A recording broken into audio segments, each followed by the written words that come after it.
is Jen. I'm the owner of My Brooklyn Pilates, and this video will continue the Diastasis Recti series.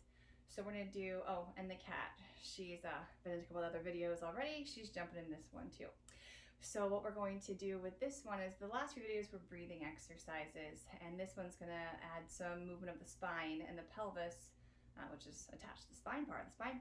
Going to combine the breathing with some movement of the spine. We're going to go from a neutral pelvis and neutral spine into a posterior pelvic tilt, and then back into neutral. So let's get started. I'm going to get this cat out of the way, and we'll get started. So come to lying on your back. You're going to have your feet wide on your mat or on your floor. And you're going to let your knees fall in towards each other. That's just to let the legs rest, have some place to rest. You don't have to hold them up. You're going to make a triangle with your hands. We're first going to find our neutral pelvis. So a neutral pelvis is very useful, especially in sitting and standing, and in Pilates we practice in all sorts of positions, including lying down on our backs.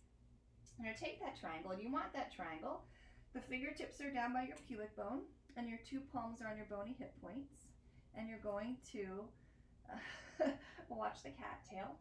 You're going to see if you can get that triangle so it's parallel to the ceiling. So I'm just going to gently rock the pelvis. You can rock it forward and back, just a little bit side to side, and see if you can find neutral. You can just take a little peek down, and that is your neutral pelvis. And so you'll notice that there will be a curve at your waist. Everyone's is a little bit different depending on the exact curve of the back of your pelvis, your sacrum. But just know you're going to have a little bit of space underneath your waist, and that's your neutral pelvis. So just close your eyes, and you can do a belly breath. You can do a rib cage breath. Just see what this position feels like. See what your rib cage feels like on the floor, your pelvis feels like on the floor. And then we're going to start going into a little bit of rocking of the pelvis called a posterior pelvic tilt. So from your neutral position, you're going to take a breath in, either a belly breath or rib cage breath. And as you breathe out, as you draw your navel to your spine, the spine's going to start to move. You're going to bring your waist down towards the floor. It's okay if it doesn't fully touch. And then inhale, come back to your neutral. My legs are relaxed, my arms are relaxed, my shoulders are relaxed. I'm trying to have all this movement come from my navel drawing in. Imagine that it draws in so much that it draws your spine down towards the floor, and then when you breathe in and that relaxes a little bit, the spine gets to float back off. Again, you could breathe into your belly on the inhale, and on the exhale, draw your navel in and bring the waist down. You can keep the belly kind of still and focus on the ribs.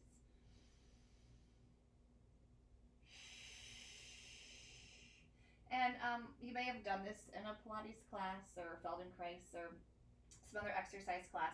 The one difference is that we're not going to do the anterior pelvic tilt. We're not going to do the arching of the spine with the Diastasis Recti, just to avoid having any tension, extra pressure against that linea alba. So we're just going from neutral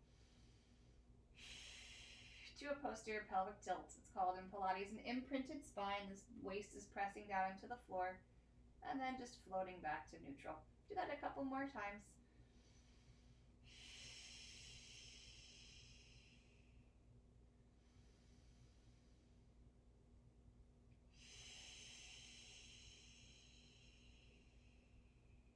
I lied. Let's do a couple more.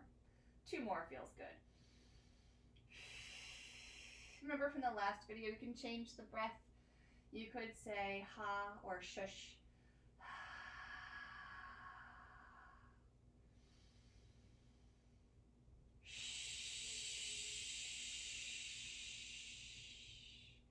See which mouth shape works the best for you.